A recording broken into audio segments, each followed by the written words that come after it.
One night, Henry and Gordon were alone with James at Tidmouth Sheds. Although Sir Topham Hatt was beginning to think well of him, whenever a chance came, the other engines would talk of nothing but bootlaces. Remember when they had to use a bootlace to get you out of trouble, James? James tried to get back at them by talking about Henry, who got stranded in his own tunnel, and Gordon, who got stuck on his own hill. But they wouldn't listen.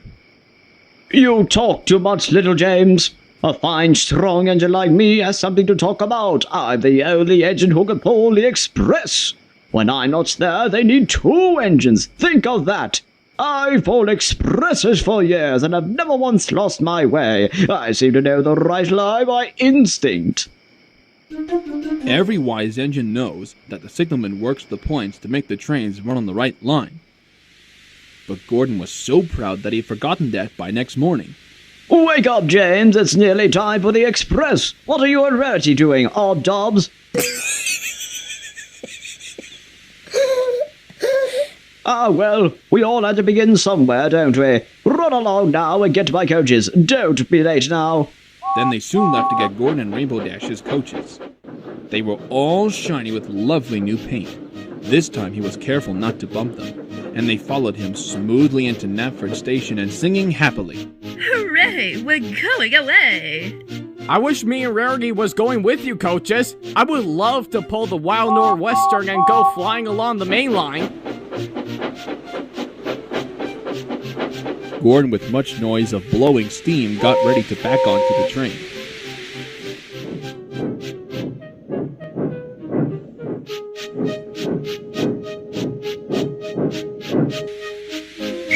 Sir Topham Hatt was on the train with other important passengers, and as soon as they heard the conductor's whistle, Gordon departed.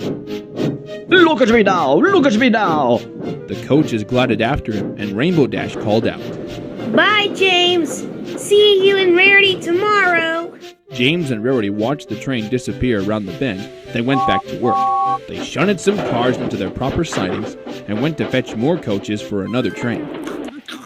They had just brought them to the platform when they heard a mournful noise. And there was Gordon trying to sneak into Knapford Station without being noticed. Hi, Gordon. Is it tomorrow already? Gordon and Rainbow Dash didn't say a word.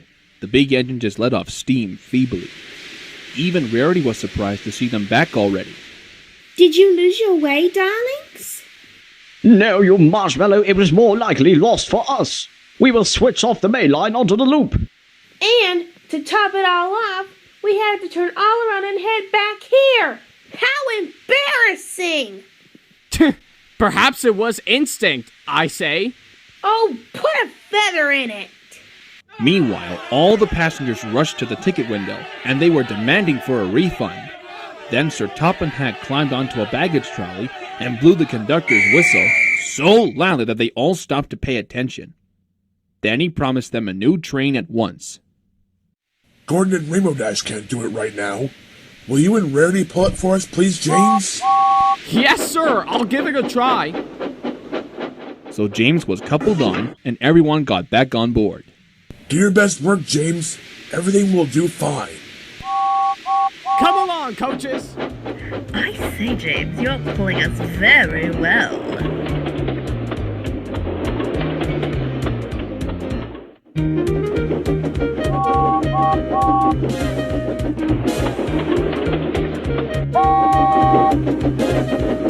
Bridges and stations flashed by, the passengers cheered, and soon they reached Vickerstown Station. Everyone then said thank you to James and Rarity, and Sir Topham Hatt was very impressed. Well done, James. Would you and Rarity like to pull the Wild Norwestern every now and then? You know, as a relief stand-in. Yes, please, sir. Thank you so much! The next day when they came by, Gordon and Rainbow Dash were shunting freight cars in Knapford Yard. We like some quiet work for a change. We're teaching these trucks manners. You did well with those coaches, I hear.